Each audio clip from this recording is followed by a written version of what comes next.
देवता लोग राजा बलि के पास गए हैं और जा करके कहा, भैया, बोले हाँ, हम और आप जो हैं वो भाई भाई हैं। क्यों? कश्यप जी के 13 विवाह हुए थे, दिति से राक्षस पैदा हुए थे और अदिति से देवता पैदा हुए थे। इंद्र ने वही बात कही कि हम और आप जो हैं भाई भाई हैं, हमारी माताएं अलग अलग हैं लेकिन हमारे पिता तो एक ही हैं। कभी आप हमें मारते हैं, कभी हम आपको मारते हैं। हम लोग मिल करके समुद्र मंथन करेंगे, हम लोग मिल करके समुद्र मंथन करेंगे, उसमें अमृत निकलेगा और दोनों लोग आधा आधा बांट करके पी लेंगे। आप हमें नहीं मार पाएंगे और हम आपको नहीं मार पाएंगे। जब देवता लोगों ने ये बात कही तो राजा बलि ने मन में सोचा, ये देवता बड़े स्वार्थी हैं, ये देवता जो हैं ये बड़े स्वार्थी हैं, इनके मन में हमारे हित की बात आई कब से? ये ध्यान रखना आप भी। जितने बुरे कर्म देवताओं ने किए हैं, इतने बुरे कर्म असुरों ने नहीं किए। और जितने बुरे कर्म आज धर्म के ठेकेदार कर रहे हैं, इतने बुरे कर्म आप लोग गृहस्थ नहीं कर रहे हो। इस बात को गंभीरता से ले लेना कि जितने बुरे कर्म देवताओं ने किए हैं, इतने बुरे कर्म असुरों ने नहीं किए। और जितने बुरे कर्म आज धर्म के ठेकेदार कर रहे हैं, उतने बुरे कर्म आप लोग नहीं कर रहे हो। यद्यप कहने में और आपको सुनने में अनुचित लग रहा होगा, लेकिन समझदार व्यक्ति हो तब पैनी दृष्टि से देखो ये बात सही है कि नहीं है। राजा बलि ने मन में सोचा, ये स्वार्थी देवता लोग हमारे हित की कब से सोचने लगे? ये स्वार्थी देवता लोग हमारे हित की कब से सोचने लगे? फिर भी बलि ने कहा ठीक। बलि ने बात मान ली और देवता और असुर सबसे पहले पहुंचे मंदराचल पर्वत के पास। भैया, बोले हाँ, हमें समुद्र मंथन करना है, हमें समुद्र मंथन करना है, आप उसमें मथानी बन जाओ। जब ये बात कही कि आप उसमें मथानी बन जाओ, उसने मना कर दिया कि मुझे ऐसा परोपकार करना ही नहीं है। आप हमें मथानी बनाओगे और हमें मथोगे, हम तो टूट करके टुकड़े टुकड़े में हो जाएंगे, हमारा तो अस्तित्व ही खत्म हो जाएगा। इंद्र ने कहा, भैया, अगर आप मथानी बन जाओगे तो जब माताएं मक्खन बिलोती हैं तो घी सबसे पहले मथानी में ही तो लगता है। तो अगर आप समुद्र मंथन में मथानी बनोगे तो अमृत सबसे पहले आपको मिलेगा। आ गई बात। लोभस्य पापस्य कारणम, लोभ ही पाप का मूल है। लोभ जो है, कहते ये पाप का मूल है। उसके मन में लोभ आ गया, वो चलने को तैयार हो गया। और जब चलने को तैयार हुआ तब मंदराचल उठा ही नहीं।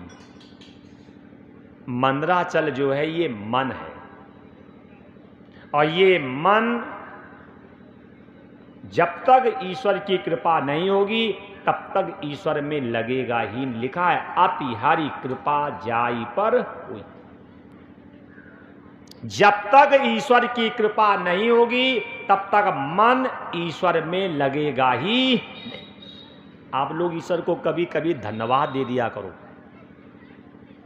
कम से कम इस व्यस्त लाइफ में और कम से कम घंटा 2 घंटा ईश्वर की चर्चा सुनने के विचार तो बने। और ये भी ध्यान रखना, ईश्वर ने हम लोगों के ऊपर बहुत कृपा की है। ईश्वर ने हम लोगों पर बहुत बड़ी कृपा की है कि ईश्वर संबंधी चर्चा सुनने के विचार बने। ये मन जो है यही मंदराचल है। और जब तक ईश्वर की कृपा होगी नहीं तब तक मन परमात्मा में कभी लगेगा ही नहीं। हम लोगों को मान लेना चाहिए ईश्वर की बहुत बड़ी मेरे ऊपर कृपा है। ईश्वर का स्मरण किया, स्वयं भगवान गरुण को भेजते हैं और गरुण की पीठ पे रख करके मंदराचल को समुद्र के किनारे लाया गया। गरुण माने ज्ञान। जब तक ज्ञान का सारा नहीं लोगे तब तक मन ईश्वर में लगेगा भी नहीं। अब रस्सी चाहिए, तो रस्सी के लिए ये लोग गए बासुकी नाम के सर्प के पास। भैया बोले हाँ, हमें समुद्र मंथन करना है और उस समुद्र मंथन में हमें नेति माने रस्सी की आवश्यकता है। आप रस्सी बन जाओ। बासुकी नाम के सर्प ने कहा मुझे भी ऐसा परोपकार नहीं करना है। बोले क्यों? बोले एक पकड़ेगा मुंह और एक पकड़ेगा पूंछ, और दोनों लोग पकड़ पकड़ के हमें खींचोगे और हम तो 20 से जाएंगे टूट। हम तो 20 से जाएंगे टूट। हमें ऐसा परोपकार नहीं करना है। इंद्र ने कहा भैया अगर समुद्र मंथन में आप नेति बन जाओगे और 2 चमचा अगर अमृत आपको पीने को मिल गया तो सदा सदा के लिए आप अमर हो जाओगे। सदा सदा के लिए आप अमर हो जाओगे। उसके मन में ये जो बुद्धि जो है ये तो बासुकी सर्प है। ये बुद्धि जो है यही बासुकी सर्प है। ये बुद्धि चाहे तो सुलह भी करा सकती है और बुद्धि चाहे तो विवाद भी करा सकती है। कोई काना व्यक्ति है, काने इधर आ, विवाद भी हो सकता है। और प्रेम से कहो हे भैया प्रज्ञा चक्षु इधर आ। ये बुद्धि जो है यही बासुकी सर्प है। अगर सत्संग में लगेगी बुद्धि तो अमृत पिलाएगी, और कुसंग में लगेगी बुद्धि तो यही आपको मदिरा पान कराएगी। आप देख लो कुसंग में लगी बुद्धि को कितना आनंद आता है। एक दारू पी करके गली में लेटा, तो मैंने उससे कहा भाई साहब दारू पी करके तुम गली में काहे लेटे थे? बोले पंडित जी तुम बताते हो कि दारू पियोगे तो जमीन पे लेटना पड़ेगा, तुम बता करके समझाते हो और हम दिखा करके समझाते हैं। आप बता करके समझाते हो और हम दिखा करके समझाते हैं।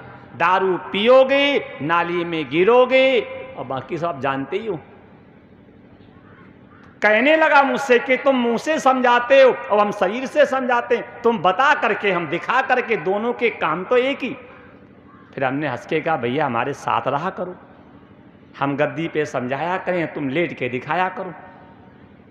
बोले नहीं नहीं साथ नहीं रह पाएंगे। हमने कहा है बोले तुम्हारे साथ रहेंगे तो फिर पीने को नहीं मिलेगी, क्योंकि तुम मना करोगे, और जब हम पिएंगे नहीं तो गली में कूदेंगे नहीं तो हम किसी को दिखा भी नहीं पाएंगे। अपनी अपनी सोच है। वैसे हम भी कहते हैं कि जो दारू पीते नशा करते इनको एक दिन अगर ये मर जाएं तो सही है। भाई रोज दारू पिएंगे, घर में आकर के बीवी को मारेंगे, बच्चों को गाली देंगे, घिट घिट के मरेंगे, सीधे सल्फास खा के मर जाएं तो कम से कम पत्नी एक है दिन तो रो लेगी। आदमी था मर गया, है कि नहीं? अब तुम 10-20 साल में मरोगे, पत्नी बूढ़ी हो जाएगी, उसकी शादी भी नहीं होगी, है कि नहीं? जब मरना ही है तो एकदम मरो, तो कम से कम बच्चे ये तो कह देंगे मेरा बाप मर गया। अब तुम तो पी रहे हो, बच्चों की दृष्टि में ना तुम जिंदा में हो ना मुर्दा में हो, है कि नहीं? हम बच्चों की दृष्टि में ना तुम जिंदा में हो और ना तुम मुर्दों में हो। तो जब हमें मरना ही है तो एकदम मरो, तो कम से कम बच्चों को भी आराम हो जाए, बीबी को भी आराम हो जाए, माँ बाप को भी आराम हो जाए। एक था वो मर गया, एक था और वो मर गया। ये कथा से शिक्षा ले लेना, कितनी बढ़िया कथा से प्रेरणा मिलती है। ये बुद्धि जो है यही है बासुकी सर्प। अगर ये बुद्धि सत्संग में लग जाएगी तो अमृत पिला देगी, और ये बुद्धि अगर कुसंग में लग गई तो आपको जहर पिला देगी, मतलब पुनरपि जन्मम पुनरपि मरणम के चक्कर में फंसा देगी।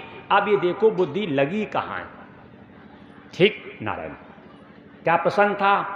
ईश्वर प्राप्ति में मूर्ति एक सीढ़ी है, आधार है। और जब तक आधार को छोड़ोगे नहीं तब तक छत पे पहुंचोगे नहीं। जब तक मूर्ति को छोड़ोगे नहीं और तब तक गंतव्य स्थान पे पहुंचोगे नहीं। इस बात को गंभीरता से ले लेना। तो जैसे मंदराचल को समुद्र में खिसकाया, वो रसातल में जाने लगा, देवता लोगों को चिंता हुई, उसी समय ईश्वर का स्मरण किया। अब भगवान कच्छप माने कछुए का रूप लेकर के आए और आकर के उसके नीचे पीठ लगा दी।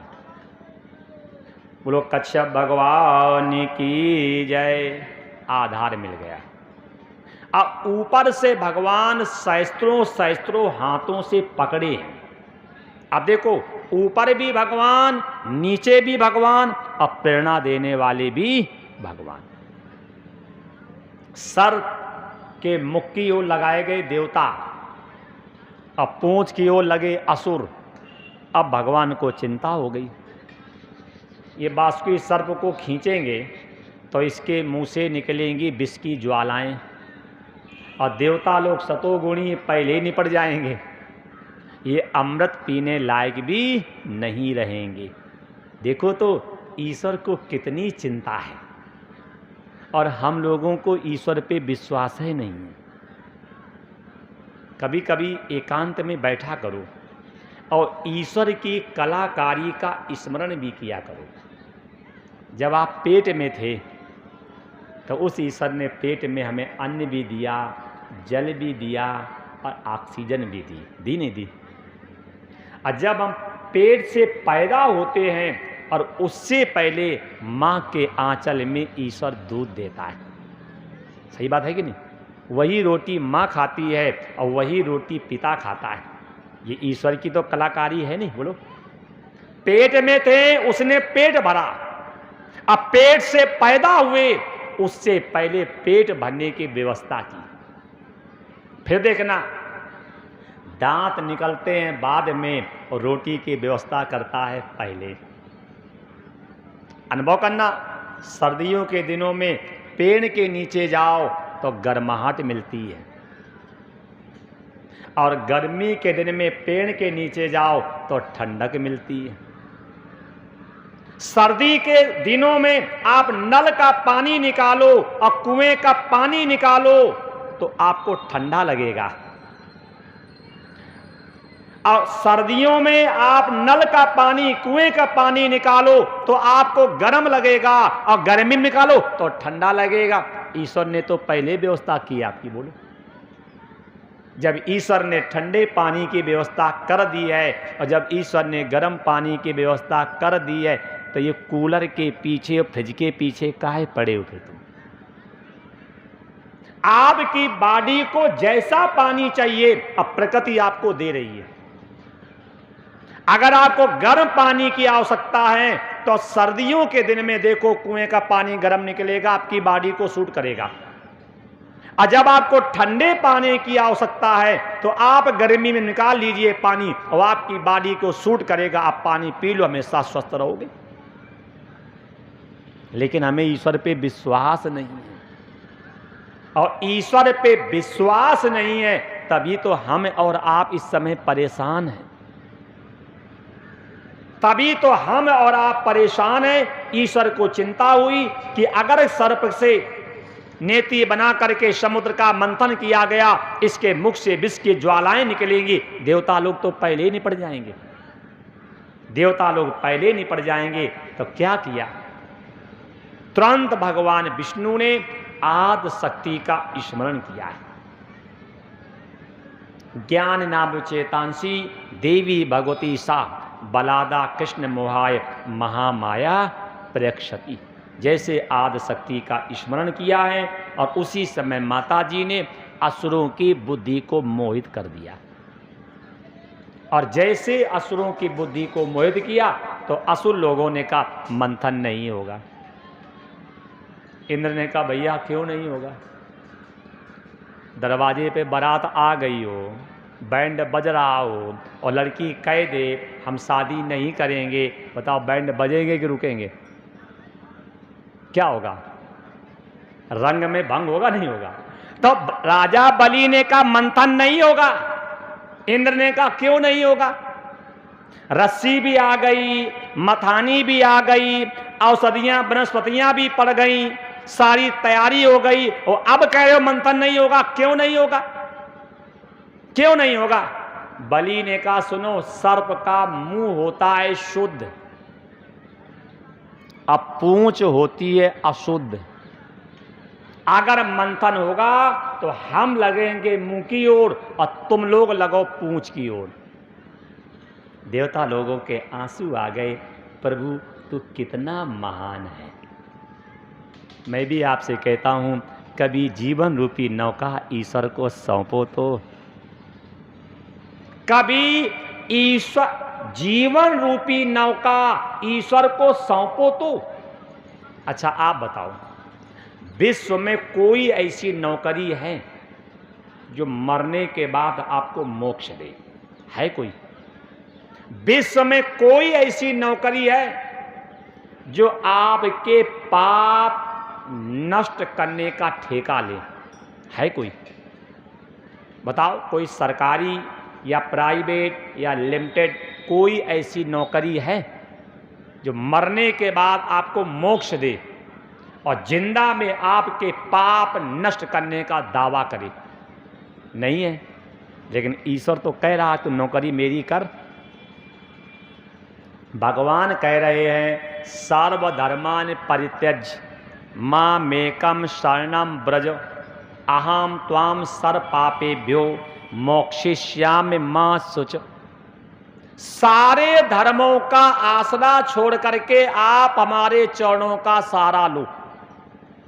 भगवान कह रहे हैं सारे धर्मों का आसरा छोड़ करके आप हमारे चरणों का सहारा लो।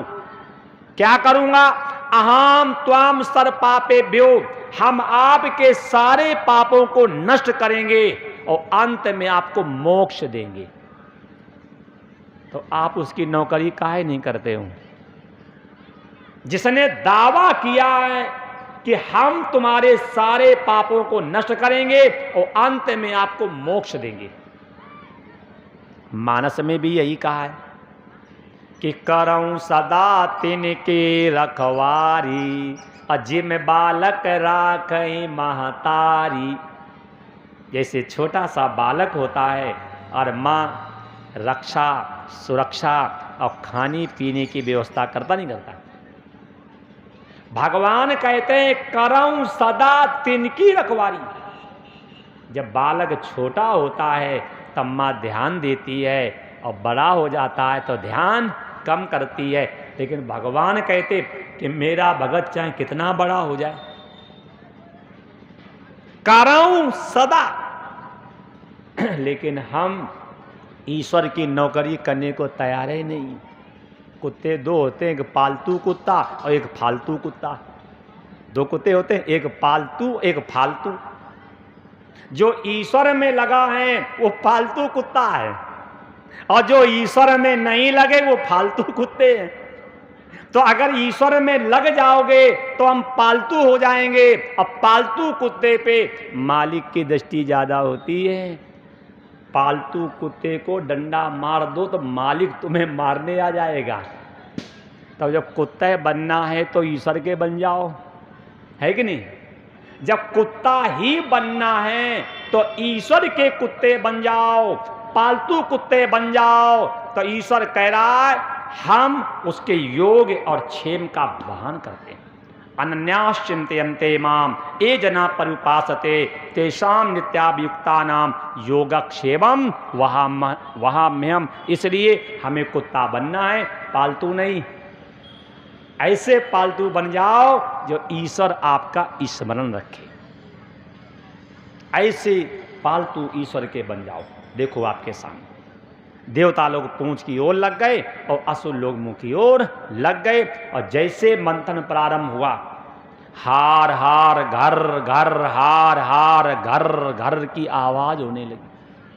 सर्प, मछली, कछुए, मगर उछल रहे हैं। अनुभव करना, जिस समय आप आत्मचिंतन में बैठोगे उस समय काम, क्रोध और लोभ व्यक्ति को ज़्यादा सताते हैं। इस समय आप यहाँ बैठे हो तो इस समय घर की ज़्यादा याद आती होगी, बार बार घड़ी देख रहे होगे कि कब। अगर कहीं पिक्चर में बैठे हो तो, और कहीं नेताजी आए उनके भाषण में गए हो तो। अनुभव करना, जिस समय आप परमार्थ की ओर लगोगे और उस समय काम, क्रोध और लोभ आपको ज़्यादा सताएंगे। अनुभव कर लेना, आप सत्संग में बैठे हो, आप पूजा में बैठे हो, आप पाठ में बैठे हो और आप जाप में बैठे हो, उस समय आपको संसार ज़्यादा याद आएगा। और जिस समय आप अनावश्यक काम में बैठोगे उस समय ईश्वर की याद नहीं आती। अनुभव कर लेना कि जिस समय आप ईश्वर चर्चा में बैठोगे उस समय काम, क्रोध, लोभ सताते हैं। क्यों? जब समुद्र मंथन हुआ तो कछुआ, मगर, मछली, सांप ये उछलने लगे। मंथन प्रारंभ हुआ, हार हार घर घर, हार हार घर घर। अनुभव करना, जिस समय आप चिंतन करने बैठोगे तो उस समय संसार की आवाज़ें ज़्यादा आती। जैसे यहाँ बैठे हो, इस समय संसार ज़्यादा परेशान करता है।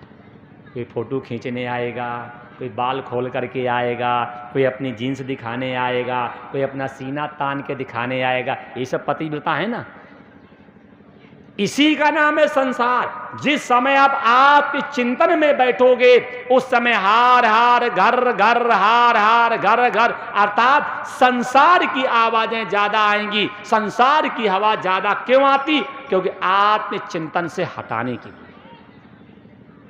आत्मचिंतन से हटाने के लिए समुद्र मंथन हुआ। सबसे पहले निकला हलाहल विष। समुद्र मंथन हुआ, सबसे पहले निकला हलाहल विष। देखो, कोई भी काम करोगे सबसे पहले आएगा कष्ट। विद्यार्थी जीवन में परिश्रम से पढ़ लोगे और नौकरी मिल गई तो मरते दम तक आराम है कि नहीं, बोलो। अब विद्यार्थी जीवन में स्कूल के पीछे ही पढ़ते रहे हैं, फिर क्या करोगे? बंबई में रिक्शा चलाओगे, क्या करोगे? है कि नहीं? तो ध्यान रखना, कोई भी काम करो। दुकान आप खोल रहे हैं, समय से दुकान खोलो, समय से दुकान को बंद करो। कस्टमर आवे, उनमें भगवान के भाव रखो। आपकी क्रिया से ईश्वर प्रसन्न हो जाएगा और ईश्वर इतना प्रसन्न होगा फिर आपका नाम बिकेगा।